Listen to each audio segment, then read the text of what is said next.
असली मसाले सच सच एमडीएच या टेस्ट में बेस्ट एवरेस्ट। आपने ये विज्ञापन की लाइनें ज़रूर सुनी या देखी होंगी। ये दोनों ब्रांड आजकल चर्चा का विषय बने हुए हैं। वजह है विदेशों में लगा इन ब्रांड पर प्रतिबंध।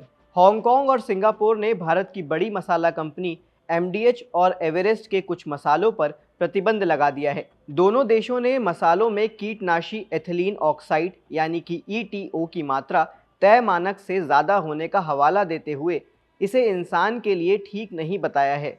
इससे पहले अमेरिका ने एमडीएच मसाले की 31% एक्सपोर्ट शिपमेंट को लौटा दिया था। मीडिया रिपोर्ट्स की माने तो पिछले साल एमडीएच की तरफ से भेजी गई मसालों की 31% शिपमेंट को अमेरिका ने 6 महीने के भीतर लौटा दिया था। अमेरिका ने मसालों की इस खेप में साल्मोनेला की मात्रा होने का हवाला देते हुए इसे वापस लौटाया था, जो एक कीटनाशक होता है।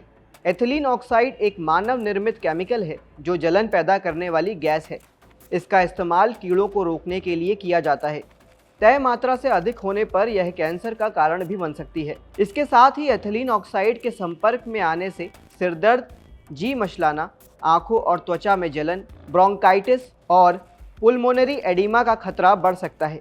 जबकि एथिलीन ऑक्साइड की अधिक मात्रा ब्रेन और नर्वस सिस्टम को भी नुकसान पहुंचा सकती है। WHO की international agency for research on cancer यानी कि IARC ने एथिलीन ऑक्साइड को इंसानों में कैंसर का प्रमुख कारण माना है। सवाल है, जब ये इतनी नुकसानदेह है तो इसका इस्तेमाल कंपनियां क्यों कर रही हैं? इसकी असल वजह है मसालों से कीड़ों को दूर रखना। इसी तरह साल्मोनेला भी एक कीटनाशक है।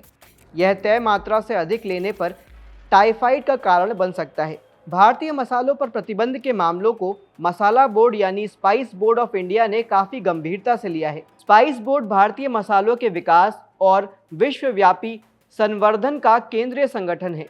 बोर्ड भारतीय निर्यातकों और विदेशी आयातकों के बीच की अंतर्राष्ट्रीय कड़ी है। इस बीच भारतीय फूड सेफ्टी रेगुलेटर यानी कि FSSAI ने एमडीएच और एवरेस्ट समेत तमाम मसाला कंपनियों के प्रोडक्ट्स की जांच का आदेश दिया है। न सिर्फ सभी मसाला कंपनियों के प्रोडक्ट्स की टेस्टिंग, सैंपलिंग और उनकी गहराई से जांच करने को कहा गया है, बल्कि मसाला एक्सपोर्टर के लिए एक नई गाइडलाइंस जारी की गई हैं, जिसमें मसालों में एथिलीन ऑक्साइड को प्रतिबंधित किया गया है। पैकेजिंग और मसालों को कीटनाशक मुक्त करने के लिए भी कई तरह के निर्देश दिए गए हैं। स्पाइस बोर्ड ऑफ इंडिया ने जहां एक्सपोर्टर के लिए सलाह जारी किया है, वहीं कई एक्सपर्ट मानते हैं कि इस मामले में किसानों को भी ज़रूरी सावधानी बरतने की ज़रूरत है। विशेषज्ञों का कहना है कि कई किसान मसालों की तुड़ाई के बाद एथिलीन ऑक्साइड का इस्तेमाल उन्हें कीट मुक्त करने के लिए करते हैं। ऐसे में पैकेजिंग के समय दोबारा प्रयोग होने से एथिलीन ऑक्साइड की मात्रा बढ़ जाती है। यानी साफ है कि अब भारतीय मसालों को लेकर जो माहौल बना है, उसमें जो किसान बिना एथिलीन ऑक्साइड वाली फसल कंपनियों को देंगे, उन्हें बेहतर दाम मिल सकता है, क्योंकि भारत को अब मसालों के अंतर्राष्ट्रीय बाजार में अपना दबदबा बनाए रखने के लिए क्वालिटी पर भी ध्यान देना होगा, जिसमें किसानों की भूमिका अहम हो सकती है। केंद्र सरकार ने भी भारतीय मसालों की गुणवत्ता पर सवाल उठाने के बाद कई कदम उठाए हैं। सिंगापुर और हांगकांग में मौजूद भारतीय दूतावास को वहां के फूड रेगुलेटर से जानकारी लेकर डिटेल्ड रिपोर्ट दाखिल करने का आदेश दिया है। साथ ही एमडीएच और एवरेस्ट को भी इस बारे में जवाब दाखिल करने को कहा गया है। दुनिया को 12% मसाले भारत देता है। वित्तीय वर्ष 2023-24 में भारत ने $4.25 अरब के मसाले निर्यात किए थे। इनमें से $69.25 करोड़ के मसाले सिर्फ हांगकांग, मालदीव, सिंगापुर, ऑस्ट्रेलिया और अमेरिका को ही किए गए थे। भारत से एक्सपोर्ट होने वाले मसालों में मिर्च, जीरा, हल्दी, करी पाउडर और इलायची प्रमुख हैं।